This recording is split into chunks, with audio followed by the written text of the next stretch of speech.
मुद्दों पर जरा जल्दी से बात करेंगे। बीएमसी चुनाव की अगर बात की जाए तो क्या लगता है किन मुद्दों पर वोट पड़ा है?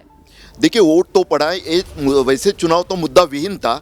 ठाकरे बंधु एक साथ आ गए और वो मराठी का मुद्दा सामने आ गया और मराठी गैर मराठी ध्रुवीकरण की जो कोशिश हुई उसमें से इन नतीजों में साफ झलक दिखाई देगी, ऐसा लगता है। तो उत्तर भारतीयों का मतलब जो नॉन मराठी हैं, इनफैक्ट ये कहना चाहिए उनका कंसोलिडेशन हो गया क्या बीजेपी गठबंधन की तरफ? बिल्कुल ऐसा तो दिख रहा है। यानी उत्तर भारतीय, जैन, गुजराती, इनका तो बीजेपी के तरफ रुझान है, दक्षिण भारतीय भी। लेकिन मराठी वोट अगर ये चालू रहा है, देखो अभी 27 और 23 यानी उद्धव ठाकरे फिर ये आंकड़ा बदल रहा है, ये बड़ा आंकड़ा बदल रहा है। देखिए किस तरीके से बीएमसी में अब मामला बड़ा करीबी होता हुआ नजर आ रहा है।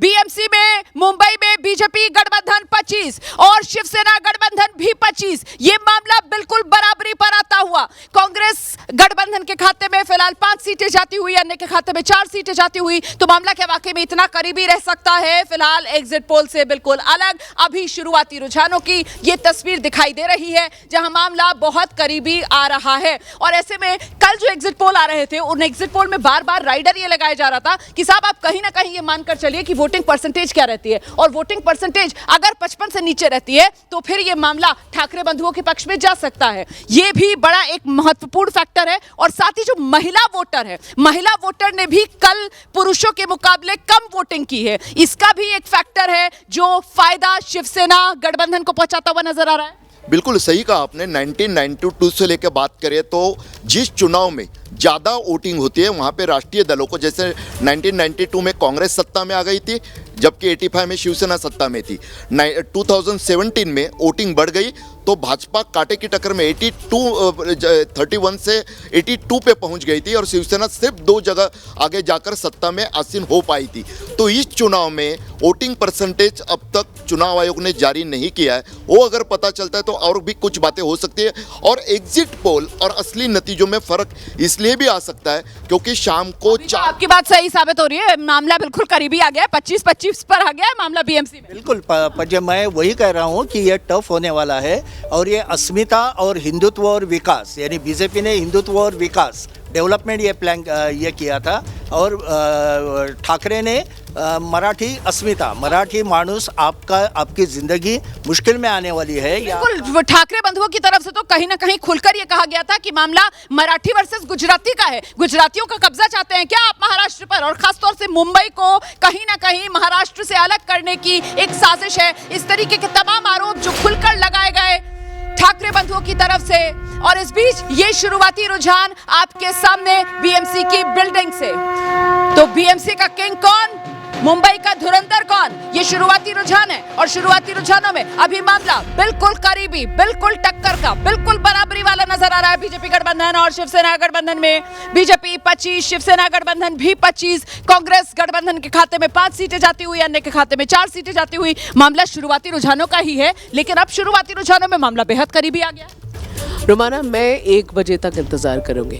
मैं जिस तरीके के रिजल्ट्स जैसे काउंटिंग होती है, जिस राउंड से काउंटिंग्स होती है, मैं 1 बजे तक इंतज़ार करूँगी। तभी शायद किसी भी निष्कर्ष पे हम पहुँच पाएँ कि यहाँ क्या हो रहा है। अभी कुछ भी समझना ये बहुत ज़्यादा अर्ली है। ये बहुत मतलब अभी कुछ नहीं कहा जा सकता है कि मुंबई किसके साथ गई है, मुंबई के मन में क्या है। मतलब वो जो एग्जिट पोल आए हैं, उन एग्जिट पोल को लेकर जिस तरीके के विश्लेषण हो रहे थे वो सब बेमायने हो जाते हैं।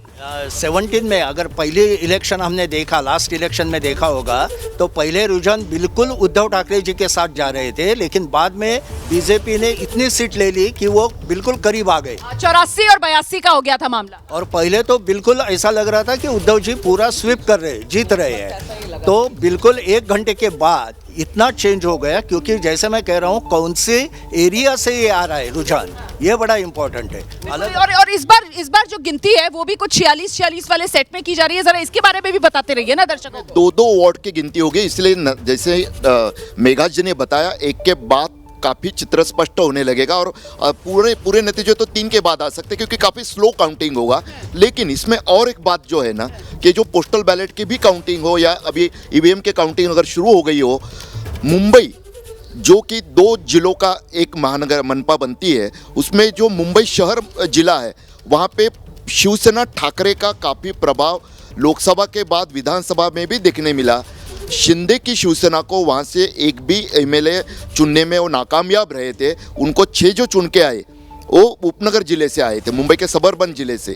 तो अभी जो काउंटिंग हो रही है, आसानी करते हैं सर, दर्शकों की आसानी करते हैं, और दर्शकों की आसानी के लिए ये जो बीएमसी रीजन है, इस बीएमसी रीजन में लोकसभा की 6 सीटें, विधानसभा की 36 सीटें, और उन 36 का ब्रेकअप अगर देखा जाए तो 21 जो है वो बीजेपी गठबंधन के खाते में गई थी और शिवसेना गठबंधन के खाते में नहीं, शिवसेना में डिवाइड हुई थी एक्चुअली, 10-10 गई थी और उसमें उद्धव ठाकरे जी को 10 मिली। वो मनसे ने, उनके एमएनएस ने बहुत वोट खींचे थे, इसलिए मिली थी।